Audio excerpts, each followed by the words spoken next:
Привіт, малята! Сьогодні ми з вами поговоримо про звук Д. Звуки – це те, що ми чуємо та вимовляємо, а букви – це те, що ми бачимо та пишемо.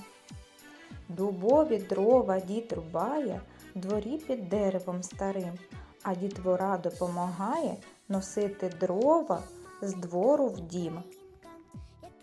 Подивіться, малята, на малюночок та послухайте слова, які починаються на звук Д. Дівчинка, двері, дідусь, дерево, дятел, дельфін, дупло. А зараз подивіться на малюночок, послухайте і подумайте, які слова зайві.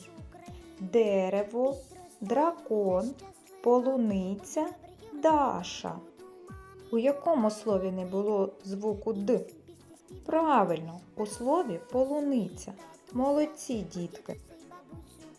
Давайте послухаємо ще слова, які починаються на звук Д.